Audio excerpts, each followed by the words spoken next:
প্রথমে চাঁদে পা, তারপর লাল গ্রহের পতাকা, মহাকাশের দৌড়ে নতুন দেশ। দুর্বার গতিতে অন্যদের পেছনে ফেলার পরিকল্পনায় বুধ তারা প্রথমে চাঁদে পা দিতে চলেছে তাদের যান, তারপর মঙ্গলে গিয়ে জাতীয় পতাকা ওড়াতে চায় এই দেশ। বিস্তারিত জানাবো তার আগে বলে রাখি, আপনি যদি চ্যানেলে নতুন হয়ে থাকেন তাহলে চ্যানেলটা অবশ্যই সাবস্ক্রাইব করবেন, এবং আপনি যদি ফেসবুক পেজ থেকে ভিডিওটা দেখে থাকেন তাহলে অবশ্যই পেজটি ফলো করে দিয়ে যাবেন।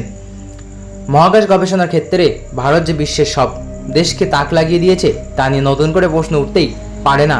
একের পর এক সাফল্য ভারতকে বিশ্বের দরবারে এক অন্যই সম্ভ্রম এনে দিয়েছে। চাঁদে নতুন চতুর্থ দেশ হিসেবে পা রাখার পর জাপান পঞ্চম দেশ হিসেবে সেই সম্মান অর্জন করেছে।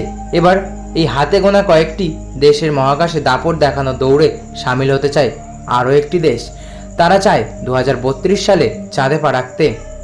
কেবল চাঁদে পা রেখেই তারা বসে থাকবে না, তারপর তারা পাড়ি দেবে মঙ্গল গ্রহের উদ্দেশ্যেও।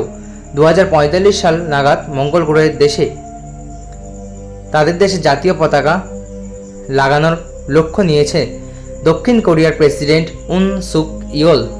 দক্ষিণ কোরিয়া যে মহাকাশ গবেষণায় এবার উঠে পড়ে লাগতে চাইছে তা পরিষ্কার করে দিয়েছে উন।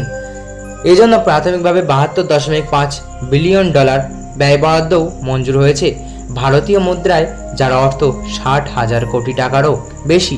এই ব্যয় বরাদ্দ সময়ের সঙ্গে আরও বাড়ানোর কথাও জানিয়েছেন দক্ষিণ কোরিয়ার প্রেসিডেন্ট। সেই সঙ্গে দক্ষিণ কোরিয়া জুড়েই মহাকাশ গবেষণায় জোর দেওয়া নিয়ে সাধারণ মানুষের মধ্যে সচেতনতা বৃদ্ধি কাজও শুরু হচ্ছে বলে জানিয়েছেন দেশের প্রেসিডেন্ট।